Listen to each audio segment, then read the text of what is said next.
Hi viewers, എല്ലാവർക്കും my channel AG2 സ്വാഗതം. കേരളത്തിലെ പത്തനംതിട്ട ജില്ലയിൽ റാന്നി താലൂക്കിൽ റാന്നി പെരുന്നാട് ഗ്രാമപഞ്ചായത്തിൽ പശ്ചിമഘട്ടത്തിൻ്റെ ഭാഗമായി പെരിയാർ കടുവ സംരക്ഷിത പ്രദേശത്തിൽ സ്ഥിതി ചെയ്യുന്ന ഒരു പ്രസിദ്ധമായ ഹൈന്ദവ തീർത്ഥാടന കേന്ദ്രമാണ് ശബരിമല ശ്രീ ധർമ്മശാസ്ത ക്ഷേത്രം. ഒരു പ്രത്യേക കാലഘട്ടത്തിൽ ഏറ്റവും കൂടുതൽ ഭക്തരെത്തുന്ന ലോകത്തിലെ തന്നെ ഏറ്റവും വലിയ ക്ഷേത്രങ്ങളിൽ ഒന്നാണ് ശബരിമല ശ്രീ ധർമ്മശാസ്ത ക്ഷേത്രം. ഇത് മണ്ഡല മകരവിളക്ക് കാലം എന്ന് അറിയപ്പെടുന്നു. നവംബർ, ഡിസംബർ, ജനുവരി തുടങ്ങിയ മാസങ്ങളിലാണ് ഈ കാലയളവ് വരുന്നത്. ഏകദേശം 3 കോടിയിലധികം പേരാണ് ഓരോ വർഷവും ഇവിടെ സന്ദർശിക്കുന്നത്. ചില കണക്കുകൾ പ്രകാരം ഇവ 5 കോടിയോളം വരുമെന്ന് പറയപ്പെടുന്നു. കേരളീയരായ ഹിന്ദുക്കളുടെ ഏറ്റവും പ്രധാനപ്പെട്ട ഒരു തീർത്ഥാടന കേന്ദ്രമാണ് ശബരിമല. മലയാളികളെ കൂടാതെ കേരളത്തിൻ്റെ അടുത്ത സംസ്ഥാനങ്ങളായ തമിഴ്നാട്, കർണാടക, ആന്ധ്രാപ്രദേശ്, തെലുങ്കാന തുടങ്ങിയ പ്രദേശങ്ങളിൽ നിന്ന് ഇവിടേക്ക് ധാരാളം ഭക്തർ എത്തിച്ചേരുന്നു. കൂടാതെ ഇന്ത്യയുടെ മറ്റ് പ്രദേശങ്ങളിൽ നിന്നും ഇന്ത്യൻ വംശജർ കുടിയേറിയ വിദേശ രാജ്യങ്ങളിൽ നിന്നുമൊക്കെ ഇവിടെ ഭക്തർ എത്തിച്ചേരുന്നു. ഹരിഹരപുത്രനായ ധർമ്മശാസ്താവാണ് ഇവിടുത്തെ പ്രധാന പ്രതിഷ്ഠ എന്നാണ് വിശ്വാസം. ധർമ്മശാസ്താവായ അയ്യപ്പൻ്റെ ആസ്ഥാനമാണ് ഈ ക്ഷേത്രമെന്ന് വിശ്വസിക്കപ്പെടുന്നു. കൂടാതെ അടുത്ത് പ്രത്യേകം ക്ഷേത്രത്തിൽ മാളികപ്പുറത്തമ്മ എന്നു പേരുള്ള ശക്തി സ്വരൂപിണിയായ ഒരു ഭഗവതി സങ്കല്പവും തുല്യ പ്രാധാന്യത്തിൽ കുടികൊള്ളുന്നു. ഉപദേവതകളായി ആദിമൂല ഗണപതി, വലിയ കടുത്ത സ്വാമി, കൊച്ചു കടുത്ത സ്വാമി, കറുപ്പ സ്വാമി, നവഗ്രഹങ്ങൾ, നാഗദൈവങ്ങൾ എന്നിവർക്കും പ്രത്യേകം സന്നിധികളുണ്ട്. ശബരിമലയിലെ ആചാരങ്ങൾ ശൈവമതം, വൈഷ്ണവമതം, ശ്രവണമതം, ശാക്തേയം, ഗോത്രാചാരങ്ങൾ എന്നിവയുടെ ഒരു സമ്മിശ്രമായാണ് ഇവിടെ നിലവിലുള്ളത്. വേദവാക്യങ്ങളിൽ ഏറ്റവും കൂടുതൽ പ്രചാരത്തിലുള്ള തത്വമസി എന്ന മഹത് വാക്യം ഈ ക്ഷേത്രത്തിന് മുൻപിലായി വലിയ അക്ഷരത്തിൽ എഴുതി വച്ചിട്ടുണ്ട്. സമുദ്രനിരപ്പിൽ നിന്നും 12,060 മീറ്റർ 4,134 അടി ഉയരത്തിൽ 18 മലകൾക്ക് നടുവിലായാണ് ശബരിമല ക്ഷേത്രം സ്ഥിതി ചെയ്യുന്നത്. ക്ഷേത്രത്തിന് മുന്നിലുള്ള 18 പടികൾ പ്രസിദ്ധമാണ്. ഇവ 18 ആത്മീയ തത്വങ്ങളെ പ്രതിനിധീകരിക്കുന്നു എന്നാണ് വിശ്വാസം. പ്രധാനമായും പഞ്ചലോഹത്തിൽ പൊതിഞ്ഞ 18 കരിങ്കൽ പടികളോടുകൂടിയ ചെറിയ ഒരു ക്ഷേത്രം, അതിനു മുകളിലുള്ള സ്വർണം പൊതിഞ്ഞ 2 ചതുര ശ്രീകോവിലുകളുമാണ് ശബരിമലയിലുള്ളത്. കേരളത്തിലെ ഏറ്റവും വലിയ 3ാമത്തെ നദിയായ പമ്പാ നദിയുടെ ഉത്ഭവം ശബരിമലക്കടുത്തു നിന്നാണ്. ക്ഷേത്രത്തിൽ നിന്ന് ഏകദേശം 5 കിലോമീറ്റർ തെക്ക് പടിഞ്ഞാറ് ഭാഗത്തായി പമ്പാ നദിയിൽ ഒരു സ്നാനഘട്ടമുണ്ട്.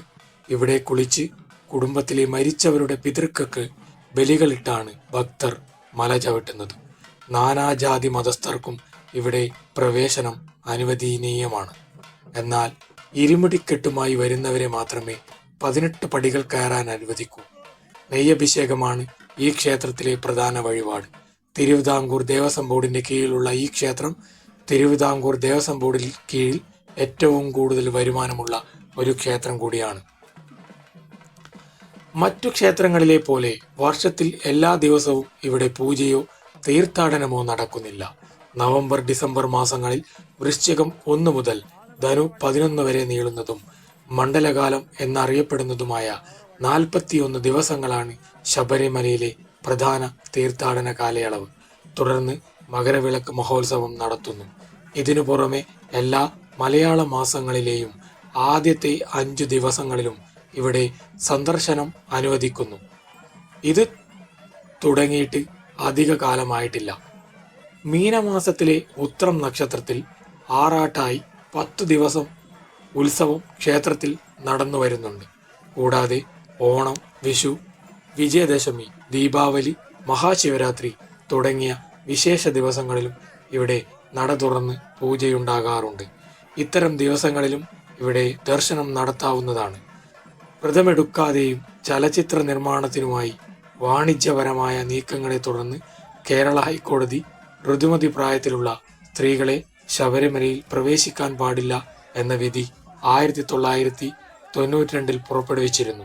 എന്നാൽ 2018 സെപ്റ്റംബർ 22 സുപ്രീം കോടതിയുടെ ചരിത്രപരമായ ഒരു വിധി അനുസരിച്ച് സ്ത്രീ പുരുഷ പ്രായഭേദമന്യേ എല്ലാവർക്കും ക്ഷേത്രത്തിൽ പ്രവേശിക്കാവുന്നതാണ്. ഈ വിധി വൻ വിവാദങ്ങൾക്ക് വഴിതെളിയിച്ചു. ഇതിനോടനുബന്ധിച്ചുണ്ടായ പ്രശ്നങ്ങൾ മാസങ്ങളോളം നീണ്ടുനിന്നിരുന്നു.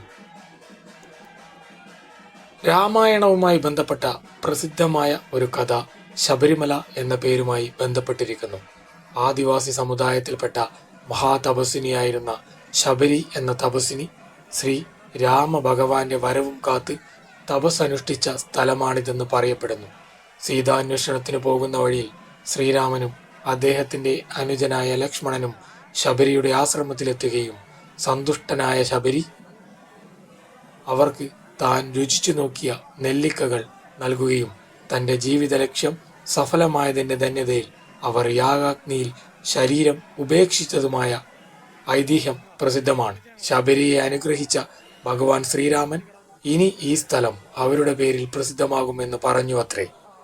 ഇതാണ് ഈ സ്ഥലത്തിന് ശബരിമല എന്ന പേര് വരാൻ കാരണമായി പറയുന്നു. ശബരി ശരീരം ഉപേക്ഷിച്ച സ്ഥലത്താണ് ഇന്ന് ഭസ്മക്കുളം സ്ഥിതി ചെയ്യുന്നത് എന്നൊരു ഐതിഹ്യം കൂടി നിലനിൽക്കുന്നു. അയ്യപ്പന്റെ അവതാരത്തെക്കുറിച്ച് നിരവധി ഐതിഹ്യങ്ങൾ നിലനിൽക്കുന്നു. പന്തളം കുടുംബവുമായി ബന്ധപ്പെട്ട ഒരു ഐതിഹ്യമാണ് അവയിൽ ഏറ്റവും പ്രസിദ്ധമായത്.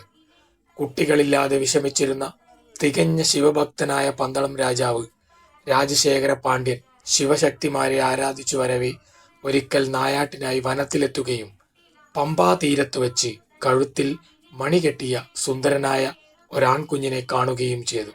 ശിവന് മോഹിനി രൂപത്തിലുള്ള വിഷ്ണുവിൽ ജനിച്ച പുത്രനാണിതെന്നാണ് വിശ്വാസം.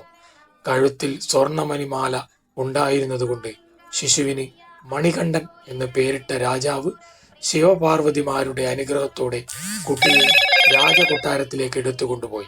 എന്നാൽ പിന്നീട് രാജ്ഞി ഒരു ആൺകുഞ്ഞിന് ജന്മം നൽകുകയുണ്ടായി. ആയോധന കലയിലും വിദ്യകളിലും അഗ്രഗണ്യനായ അയ്യപ്പനെ യുവരാജാവായി വാഴിക്കാനായിരുന്നു പന്തളം രാജാവിന്റെ ആഗ്രഹം. എന്നാൽ സ്വന്തം മകനെ യുവരാജാവാക്കുവാനായി മഹാറാണി തന്ത്രങ്ങൾ ആസൂത്രണം ചെയ്തു. ഇതിന്റെ ഭാഗമായി രാജ്ഞി മന്ത്രിയെ വശത്താക്കുകയും അവരുടെ ഗൂഢപദ്ധതി പ്രകാരം രാജ്ഞി കപടമായി വയറുവേദന അഭിനയിക്കുകയും കൊട്ടാര വൈദ്യൻ രോഗത്തിന് പുലിപ്പാൽ മരുന്നിനായി നിശ്ചയിക്കുകയും ചെയ്തു. ഗൂഢപദ്ധതി അനുസരിച്ച് പുലിപ്പാൽ കാട്ടിൽ നിന്നും കൊണ്ടുവരാൻ നിയുക്തനായത് രാജകുമാരനായ മണികണ്ഠനാണ്. അങ്ങനെയാണ് പുലിപ്പാലിനായി അയ്യപ്പനെ കൊടുങ്കാട്ടിലേക്ക് വളർത്തമ്മയായ രാജ്ഞി പറഞ്ഞുവിടുന്നത്. ലോകോപദ്രവകാരിണിയും പരമദുഷ്ടയുമായ മഹിഷിയെ വധിച്ച് പുലിപ്പുറത്തേറി അയ്യപ്പൻ ശ്രീലാളിതനായി പന്തളദേശത്തേക്ക് മടങ്ങിയെത്തി. അയ്യപ്പൻ ദൈവമാണെന്ന് മനസ്സിലാക്കിയ പന്തളം രാജാവ് അയ്യപ്പന്റെ നിർദ്ദേശപ്രകാരം ശബരിമലയിൽ ക്ഷേത്രം നിർമ്മിച്ച് നൽകുകയായിരുന്നു. പുലിപ്പാൽ കൊണ്ടുവരാൻ കാട്ടിലേക്ക് പോകുമ്പോൾ തയ്യാറാക്കിയതാണ് ഇരുമുടിക്കെട്ട് എന്നൊരു വിശ്വാസമുണ്ട്. അയ്യപ്പനോട് രാജ്ഞിയും മന്ത്രിയും ചെയ്ത പാപത്തിൽ നിന്ന് മുക്തി നേടാനാണ് 41 ദിവസത്തെ വ്രതം, വർഷം തോറുമുള്ള തീർത്ഥയാത്രയും എന്നാണ് ഐതിഹ്യം. ജീവാത്മാവായ ഭക്തൻ പരമാത്മാവായ ഭഗവാന് സമർപ്പിക്കുന്ന വസ്തു എന്ന തലത്തിലും ഇരുമുടിക്കെട്ടിനെ വിശേഷിപ്പിക്കാറുണ്ട്. ശാസ്താവിൽ വിലയം പ്രാപിച്ച വീരയോദ്ധാവായി അയ്യപ്പനെ ചിത്രീകരിക്കുന്ന ഐതിഹ്യവും പ്രചാരത്തിലുണ്ട്. കാട്ടിൽ നിന്നും ലഭിച്ച അയ്യപ്പനെ യുദ്ധതന്ത്രങ്ങളെല്ലാം പഠിപ്പിച്ച് പന്തളം രാജാവ് മുഖ്യ സേനാനിയാക്കി. വാവരുമായി യുദ്ധമുണ്ടായെങ്കിലും പിന്നീട് ഇവർ ഉറ്റ ചങ്ങാതിമാരായി. വാവരുടെയും കടുത്തയുടെയും തലപ്പാറ മല്ലൻ, ഉടുമ്പാറ വില്ലൻ തുടങ്ങിയവരുടെ സഹായത്തോടെ അയ്യപ്പൻ പന്തളം രാജ്യത്തെ ശത്രുക്കളിൽ നിന്നും രക്ഷിച്ചു. ചോളരുടെ സൈന്യമായ മറവപ്പട നശിപ്പിച്ച് ശബരിമല ക്ഷേത്രം പുതുക്കിപ്പണിയുകയും ചോളപ്പടയുടെ തലവനായ ഉദയനനെയും മഹിഷിയെയും വധിക്കുകയും ചെയ്തു. പടയോട്ടത്തിലൊടുവിൽ അയ്യപ്പൻ ശബരിമലയിലെ ധർമ്മശാസ്താവിൽ വിലയം പ്രാപിക്കുകയും ചെയ്തു എന്നാണ് വിശ്വാസം. ശബരിമലയിലെ അയ്യപ്പന്റെ സമാധി സ്ഥലം മണിമണ്ഡപം എന്ന പേരിൽ അറിയപ്പെടുന്നു. ഇന്നിത് മാളികപ്പുറത്തെ ഭഗവതി ക്ഷേത്രത്തിന് സമീപം സ്ഥിതി ചെയ്യുന്നു. പമ്പാ നദിയുടെ തീരത്ത് കഴിഞ്ഞിരുന്ന ബുദ്ധമതാനുനായി ആയിരുന്ന അയ്യപ്പൻ എന്നും ചിലർ വിശ്വസിക്കുന്നു. ശത്രുക്കളെ ഭയന്ന് രാജ്യം വിട്ടോടിയ പാണ്ഡ്യ രാജാവിനെ രാജ്യം വീണ്ടെടുക്കാൻ അയ്യപ്പൻ സഹായിച്ചത്രേ. വീരന്മാരെ ആരാധിക്കുന്ന സമ്പ്രദായം ഉണ്ടായിരുന്ന സംഘകാലത്ത് വീരാരാധനയിലൂടെ ദേവത്വം പകർന്നു വന്ന അയ്യപ്പൻ പരശുരാമൻ കേരള രക്ഷയ്ക്കു വേണ്ടി പ്രതിഷ്ഠ നടത്തിയ ശബരിമലയിലെ ക്ഷേത്രത്തിലെ പ്രതിഷ്ഠയിൽ ലയിച്ചു ചേർന്നു എന്നൊരു മറ്റൊരു വിശ്വാസം കൂടി നിലനിൽക്കുന്നു. അയ്യപ്പൻ ശാസ്താവാണെന്നും ധർമ്മശാസ്താവിന് ഭാര്യയും മക്കളും ഉണ്ടായിരുന്നെന്നും സത്യവാങ്മൂലം സമർത്ഥിക്കുന്നു. ഭാര്യയും മക്കളും ഉണ്ടായിരുന്ന ശാസ്താവ് ഒരിക്കലും സ്ത്രീ വിരോധിയായിരുന്നില്ലെന്നാണ് നിലപാട്. അഷ്ടോത്തര ശതകം അനുസരിച്ച് പൂർണ്ണ, പുഷ്കല എന്നീ ഭാര്യമാരും സത്യകൻ എന്ന മകനും ശാസ്താവിനുണ്ടായിരുന്നെന്നാണ് ഐതിഹ്യം. അയ്യപ്പന്റെ ബാല്യകാലം പന്തളമായി മാറാനും ചില കാരണങ്ങളുണ്ട്. ശബരിമലയിൽ ശാസ്താ വിഗ്രഹം പ്രതിഷ്ഠിക്കാനായി കൊണ്ടുവന്നെങ്കിലും ദുർഘടമായ പാത അതിന് തടസ്സമായിരുന്നു. പാത ശരിയാക്കുന്നതുവരെ പന്തള രാജാവ് അത് സൂക്ഷിക്കാമെന്നേറ്റു. നദീതീരത്ത് ഒരു ക്ഷേത്രം പണിത് അതിൽ ശാസ്താവിനെ പ്രതിഷ്ഠിക്കുകയും പൂജകൾ നടത്തുകയും ചെയ്തു. ശബരിമലയെ ചുറ്റിയുള്ള ഓരോ മലകളിലും ക്ഷേത്രങ്ങൾ ഉണ്ടായിരുന്നു. നിലക്കൽ, കാളകെട്ടി, കരിമല തുടങ്ങിയ സ്ഥലങ്ങളിൽ ഇന്നും ക്ഷേത്രങ്ങൾ കാണാം. മറ്റ് മലകളിൽ ക്ഷേത്രാവശിഷ്ടങ്ങളും അയ്യപ്പൻ മഹിഷിയെ വധിച്ച ശേഷം ധ്യാനത്തിലിരുന്നത് ശബരിമലയിലാണെന്ന് വിശ്വസിക്കപ്പെടുന്നു. ക്ഷേത്രത്തിനു ചുറ്റുമുള്ള 18 മലകളിലെ 18 മലദൈവങ്ങൾക്കു നടുവിലാണ് അയ്യപ്പ ക്ഷേത്രമെന്നും ഇത് സൂചിപ്പിക്കുന്നതാണ്. ക്ഷേത്രത്തിന് മുന്നിലുള്ള 18 പടികൾ എന്നൊരു വിശ്വാസമുണ്ട്. മറ്റൊരു വിശ്വാസപ്രകാരം 18 പടികൾ ആത്മീയമായ 18 കാര്യങ്ങളെ പ്രതിനിധാനം ചെയ്യുന്നു. 18 പടികൾ അഥവാ 18 അവസ്ഥകൾ തരണം ചെയ്തു ഭക്തർ ഈശ്വരനിൽ എത്തിച്ചേരുന്നു അഥവാ മോക്ഷം പ്രാപിക്കുന്നു എന്ന സങ്കല്പമാണ് ഇതിലുള്ളത് എന്നാണ് മറ്റൊരു വിശ്വാസം. അയ്യപ്പൻ മഹിഷിയെ നിഗ്രഹിച്ച് ശാപമോക്ഷം നൽകിയപ്പോൾ മഹിഷി ഒരു സുന്ദരിയായ ഒരു സ്ത്രീയായി മാറുകയും അയ്യപ്പനോട് തന്നെ വിവാഹം കഴിക്കാൻ അഭ്യർത്ഥന നടത്തുകയും ചെയ്തു. എന്നാൽ നിത്യബ്രഹ്മചാരിയായ അയ്യപ്പൻ തന്നെ കാണാൻ കന്യ അയ്യപ്പന്മാർ ആരും വരാതിരിക്കുന്ന കാലത്ത് ആ സ്ത്രീയെ വിവാഹം കഴിച്ചുകൊള്ളാമെന്ന വാക്ക് നൽകിയതെന്നാണ് വിശ്വാസം. ആ ദേവി മാളികപ്പുറത്തമ്മ ഭഗവതിയിൽ ലയിച്ചു മോക്ഷം നേടി എന്നാണ് ഐതിഹ്യം. പാണ്ഡ്യ പാരമ്പര്യമുള്ള പന്തള രാജാവ് തന്റെ കുലദൈവമായി ആരാധിക്കുന്ന മധുര മീനാക്ഷിയാണ് മാളികപ്പുറത്തമ്മ എന്നൊരു മറ്റൊരു വിശ്വാസം കൂടി ഇവിടെ നിലനിൽക്കുന്നു. ഇപ്രകാരം പരാശക്തി അഥവാ ദുർഗാ സങ്കല്പവും മാളികപ്പുറം ക്ഷേത്രത്തിൽ ഉണ്ട്.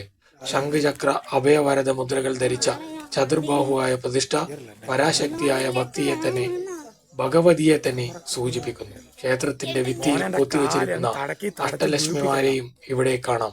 അതിനാൽ മഹാലക്ഷ്മി സങ്കല്പത്തിലും ആരാധിക്കും. ഭഗവതി സേവ, ലളിതാ സഹസ്രനാമം തുടങ്ങിയ ഇവിടുത്തെ എല്ലാ പൂജകളും ആരാധകളും പരാശക്തിയായ ഭഗവതിക്കാണ് സമർപ്പിച്ചിട്ടുള്ളത്.